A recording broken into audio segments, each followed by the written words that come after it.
Hi, my name is Alex, and this is Climate to Action, a California State University San Marcos student podcast. We're here to amplify voices, empower solutions to climate change, and address climate injustice for all living things. We are committed to incorporating discussions on Indigenous knowledge in addressing the climate crisis and in providing a call to action in every episode. But first, we'd like to acknowledge that our recording studio is located on the traditional territory of the Luiseño Payamcoicham people. CSUSM and its surrounding areas are still home to the 6 federally recognized bands of the La Jolla, Pala, Palma, Pachanga, Rincon, and Saboba Luiseño Payacuicham people. It's also important to acknowledge that this land remains the shared space among the Cupeño, Kumeyaay, and Ipai peoples. Now, today's episode is focused on the intersections of war, water, and climate refugees, with a special focus on the Middle East. We'd like to acknowledge that today's topic may be challenging for those who've been affected by war, so we encourage our listeners to please take care. We've invited Cal State San Marcos history professor Ibrahim Al-Marashi to talk with us about this challenging topic. Professor Al-Marashi, thank you for being with us today. My pleasure. We're excited to have you. Tell us about yourself, Professor Al-Marashi. What has motivated your area of study to include climate change? The history I work on is related to where my family comes from. So, my father would have come from what is today Iran, but he was born and raised in Zanzibar. And Zanzibar, my grandfather was a cleric, who, when he came to Zanzibar, his appeal was widespread because it was believed when he prayed, it rained. So already there, I grew up with stories about how my, grandfather was able to, uh, relieve droughts on the island of Zanzibar. And of course, Zanzibar is a product of the monsoon winds, so that my father lived the life of the Indian Ocean. A lot of places that might disappear, what would encounter what a scholar named Joshua Busby said state death, the Maldives, Seychelles, even Zanzibar itself, were stops on the way for my dad to visit India, where he did his undergrad. So the environment, humanities' relationship to the surroundings was a part of growing up. From the stories from my dad's side. On my mom's side, she comes from Iraq, and she would always tell me stories of the flooding of the two rivers. And so if went and got my PhD wanting to learn about where I came from at the end of the day, I couldn't study the Indian Ocean and Zanzibar, nor could I study Iraq without an appreciation of how the environment shapes both those settings. Oh, that's so interesting. Well, we're excited to dig into this. Do you know the most famous Zanzibari? I do not. The Please most share. famous Zanzibari, his name is Farrokh Bulsara. Like my father, they both ended up having to move to the United Kingdom. To London because Zanzibar was part of the British Empire. Farrokh Bulsara, when he was in London, changed his name to Freddie Mercury and established the band Queen. Now, when he says Bismillah in Bohemian Rhapsody, you might wonder, why is he saying the opening call to prayer in Arabic? Most likely, Freddie would have heard that call to prayer coming from my grandfather's mouth. My grandfather, who would make the call to prayer 5 times a day, would have said the word Bismillah. So I like to think it was from my grandfather's mouth to Freddie's ears to Bohemian Rhapsody. That's my connection to the group Queen. Wow, oh my, that's so cool. Well, we're excited to dig into this. Conflict in the Middle East has lasted centuries, and this has led to migrations, generations living in warfare, and the exodus of an entire nation. Tell us a little bit about this. Well, I like to think of, the story of Abraham, who I'm named after. Ibrahim is the Arabic for Abraham. He came from what is today's Iraq, a town called Ur, and worked his way up the two rivers, the Euphrates and Tigris, and the land in between, and then reached the eastern, towards the eastern Mediterranean. I like to consider him the first climate refugee. Uh, in our conversation today, when I want to make the argument that we can affect climate action, it's by the words we use and the way we reframe these issues. So if you want to go back to millennia, from Abraham as a climate refugee, and then you have it in the Bible, people referred to as the sea peoples, uh, were probably refugees in some way or the other, escaping some kind of we don't know, volcanic eruption, crop collapse. Something happened with the environment. So you had this kind of confederation of peoples on the seas just attacking the Eastern Mediterranean, going to the very conflict right now occurring on the Eastern Mediterranean, where what's hidden behind this story was that there were desperate populations approaching water bankruptcy in what I would argue both Yemen and Gaza.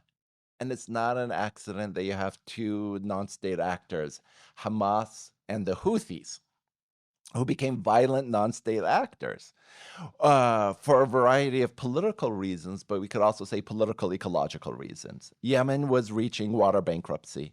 The aquifers underneath the Gaza Strip were becoming so heavily salinated that when a population is thirsty, violence is one of the options that they turn to, or displacement.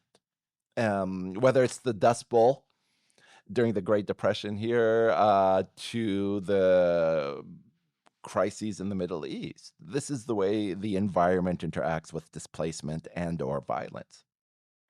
Relative to that, you have mentioned what you refer to as hydroterrorism. Please explain this to our listeners. How has hydroterrorism and global warming caused severe water shortages in the Middle East? So, one way of thinking of the 21st century and one of the most vicious terrorist groups, the Islamic State of Iraq and Syria, I would argue we should call it the Islamic State of the Euphrates and Tigris. It makes a lot more sense because where ISIS spread was very much contained by the flow of the Euphrates and Tigris River. Their first capital, Raqqa, is in Syria. And that was a place that had a lot of displaced farmers who became displaced due to drought. And then preceding the drought, mismanaged water to cultivate cotton in Syria. Cotton is a very heavy, water intensive crop. Uh, then on the other level, you had a good number of militias on the southern confluence of the Euphrates and Tigris mobilized to fight ISIS. A good number of those militias were also displaced farmers, particularly of the marsh areas that were home to the biblical Garden of Eden. So there's always a hidden story of the way the environment intersects with conflict and cooperation. Oh, that's interesting. We'd like to hear from you about the region's environment. Has ongoing conflict in the Middle East affected the region's agricultural productivity, things like soil and water contamination, and the infrastructure, in particular, the livelihoods of farming communities? There's it's a vicious circle. It's that the environment when it's stressed leads to displacement, and then those displaced peoples turn to violence, and then those people who take up violence then put further stresses on the environment. If we go back to the case of the Islamic State of the Euphrates and Tigris, what I argue is hydroterrorism is weaponizing water or kind of conducting an ecocide. So ISIS, when it controlled the Mosul Dam, the big fear was they would destroy the dam. And had they destroyed it, every city downstream, whether it's Mosul or Baghdad, would have been flooded. You would have talked about the death of millions of people. And then the other way you conduct hydroterrorism is when you control the dams, you deprive the downstream farmers of water, thus leading to their displacement. And that's something else that the Islamic State did. When they controlled some other dams on the Euphrates River, they would either prevent the water from flowing to the downstream neighbors, or when those militias I talked about started to approach ISIS positions, they would deliberately flood the areas, preventing them from, conducting any military actions. So that kind of gives you an example of the intersection between environment and political violence. How has this led to food insecurity? Food insecurity is the product of not just political violence, but hydropolitics, the construction of dams. Here's just a very good example with the construction of some upstream dams in Turkey. What has happened is the amount of water that now flows through the Euphrates and Tigris has been curtailed. And so as a result, when you have less water flowing and temperatures rising, you have more evaporation of these two rivers. And simply put, you have less water to irrigate. When water is starting to evaporate, you have lakes that start to dry up, and that exposes lake beds to the wind. And that creates dust storms. And now we get back to whether it's the dust storms in the US in the 1930s or in Iraq.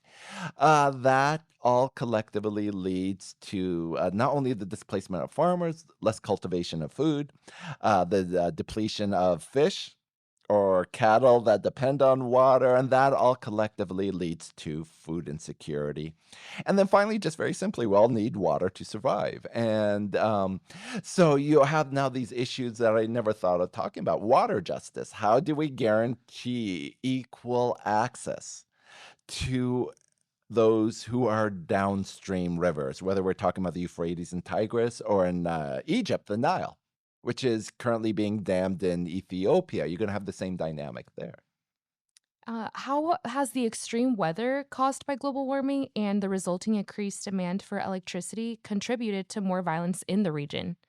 So you have both violence and tragedy. So when you talk about extreme weathers, we've witnessed. I mean, this is very fortuitous because we're witnessing extreme weather on the American Eastern Seaboard. A couple of months earlier, we had Mediterranean hurricanes. These were unheard of in history. So much so that we developed a new name for them called Medicanes, Mediterranean hurricanes, which caused a dam to collapse in Libya, which resulted in the death of about 10,000 people overnight. Um, so you have those kind of events. And then in terms of extreme weather leading to violence, it's this. Uh, ISIS and Al Qaeda, they still exist, but they're primarily now spreading to sub Saharan Africa. It's just when I want you to think what's going to make more news? ISIS threatening to strike the Taylor Swift concert in Vienna? Or ISIS infiltrating a tribe that's fighting over water rights with another tribe allied to Al Qaeda? Those tribes fighting over water in sub-Saharan Africa are not going to generate the news like ISIS threatening to attack the Taylor Swift concert. These are the kind of hidden stories of the way fluctuating temperature is leading to insecurity. It just doesn't necessarily always generate our attention. Oh, that's actually really sad to think about. Can you tell us how coastal ecosystems in Gaza have been impacted by both military activities and climate change, such as rising sea levels and pollution? Well, sure, you have. I mean, the war and the fighting in Gaza, the conflict is has been going on since. I mean, you could trace it back to 2008. And every single one of those conflicts lead to the targeting of, let's say, desalination facilities, water treatment facilities, so that over the span of a decade, not only has Gaza's hydro infrastructure suffered, collectively rising seawaters. That leads to saltwater intrusions into, let's say, freshwater aquifers. These are, you have to imagine, freshwater aquifers is where we get our water from. We need rain to replenish underwater reserves, reservoirs of water. So in coastal areas, when you have saltwater intrusion, that makes the reservoirs, the aquifers, unfit for human consumption. How can we fix that? Well, on one level, you have to, if you're talking about in Gaza in particular, it's well beyond the crisis point, right? Right now, it just needs to be trucked in because you have so much displaced populations. But in this case, you fix it with investing in desalinization. infrastructure, you rebuild fresh water, you encourage parties in the regions to create a just and equitable water uh, network, an access to water. I mean, an access to water that is based on notions of hydrojustice, where access to water is equitable for everyone in the Eastern Mediterranean. How does the environmental damage caused by warfare, like degraded air quality, intersect with climate change to create long term damage to health? There's a couple of things. So when we talk about long-term damage to health, we have to realize a lot of munitions that are deployed use depleted uranium. And that depleted uranium, it's valuable because it could penetrate, let's say, metal surfaces, making it a deadlier weapon, but it also results in those munitions uh, more or less contaminating the area where it's being deployed. It's a huge problem in conflicts in the Middle East. It's a huge problem in Ukraine. Okay, so there you have the actual problem of warfare contaminating the environment. How does warfare? I wouldn't say warfare contributes to climate change. Of course, you have to realize with every, ship that is mobilized for warfare that you are contributing. You're making a carbon footprint. The U.S. military, when it's deployed, makes a larger carbon footprint than some countries. Okay. So it's in those kind of ways that, a carrier task force, when it's, leaves San Diego Harbor and makes this long journey to the region, there's a carbon footprint.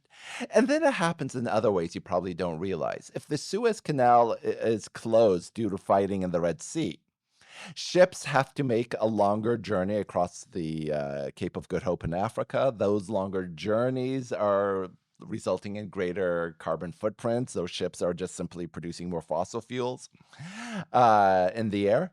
So it's in these subtle ways that you have to, make the connection to realize, conflict does contribute to conflict in the sense that, or climate change, I should say, it's also happened historically. Whenever we scorched earth tactics, whenever we cut down a forest, you're depriving the earth of carbon sinks. So there has been this kind of long-term connection between climate and conflict and depletion of water or expelling carbon into the atmosphere.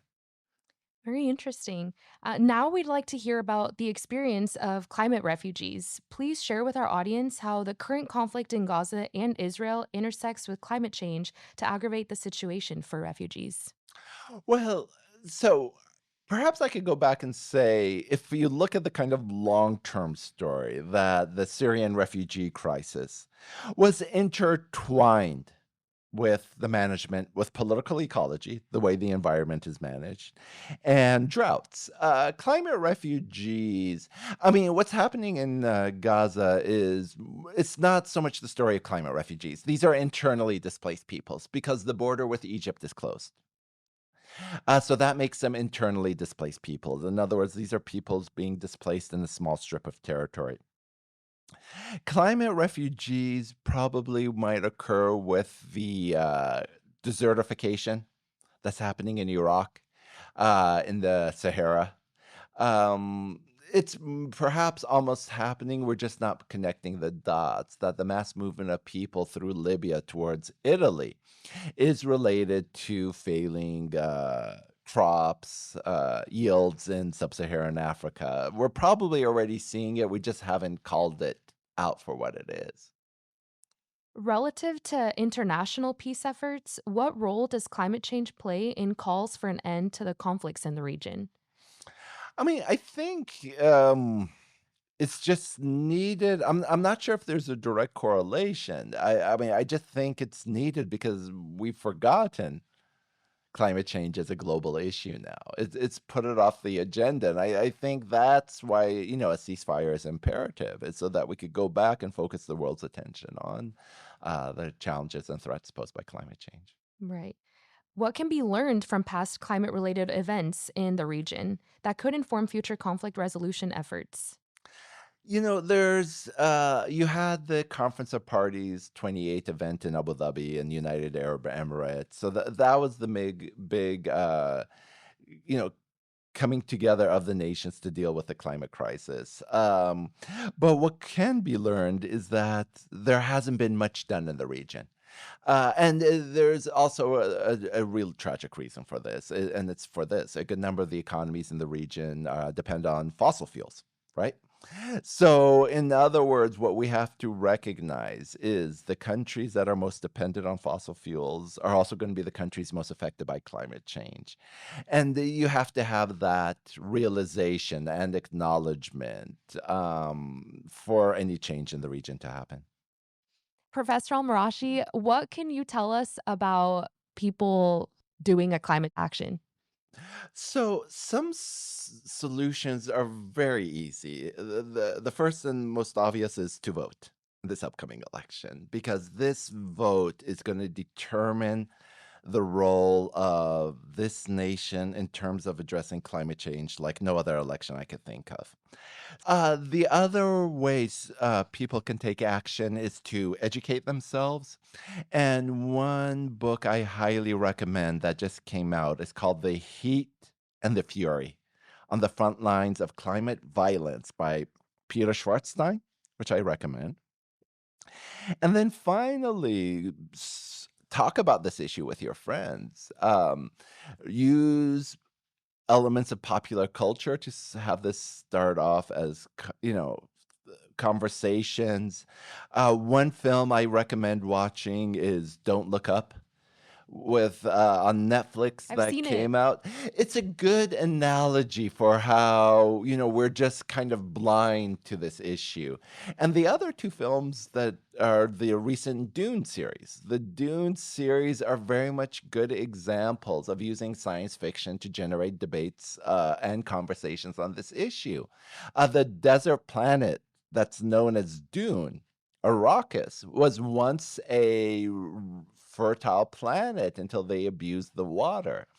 So I think you got to find ways to relate how to talk about these issues, raise awareness, and then once you have the awareness, then you can take action. And I think what taking action is, it could be anything from podcasts like this, which is a student initiative, to start introducing, change the language we use.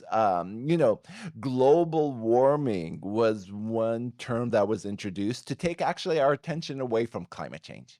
You see, Mm. it was made to make us seem like it's just there's going to be global warming, and then later there might be global cooling. So we got to kind of reintroduce the way we talk about these issues. And one is talking about water justice or hydro justice. And just a very good example is south of the border, where, not everyone has water justice like we do in San Diego County. We have to address that. That water justice, hydro justice should be a human right. The other way of thinking it, you mentioned all living things. And here's another way we have to change the conversation is this. On the debate circuit, both candidates are going to be talking about national security. They might be talking about energy security, but we got to talk about security in the way that it's all living things, or what I call sentient security, is addressed. That whether it's plant life, wildlife, domesticated pets, or have some kind of security. Now, when I came to the epiphany of why we need to have a sentient security was the fact that, during the presidential debate, one candidate more or less talked about immigrants eating cats and dogs. And I realized that not only was that just such a poor choice of talking points, but why is that tragic is the following. It is that there are cats and dogs dying in Ukraine as we speak, deliberately being shot there. In the current fighting in Gaza, there are, domesticated animals as well as animals that are used, such as cows, so on and so forth, that are dying for lack of water. And so this is why I think instead of international security or national security, we need to start talking about sentient security, where all things in the environment, all living things, have some kind of way of being secured. Well, thank you so much. Everybody, we heard it here first, what you can do for a climate action. Yeah. Can I- Yeah, of course, of course. Uh, when we're speaking about education, and this is a level, this is a message for the administrators of the campus or the donors, is to offer classes on the environmental humanities. UC San Diego just passed a mandatory climate change class requirement. And I really think this should be happening at the California state campuses, definitely this campus, throughout all the campuses. And I do have to say, the Cal State did have a good program, and I was part of it, where faculty members were part of a workshop on climate resilience, where how we professors can teach students how not to be despondent in our classes in the face of climate change. And so in my class on women in the Middle East, I talk about I talk about women in particular whose voices are usually suppressed in the Middle East, standing up and making a difference in terms of climate change. And that, that should be a cause of optimism, climate optimism.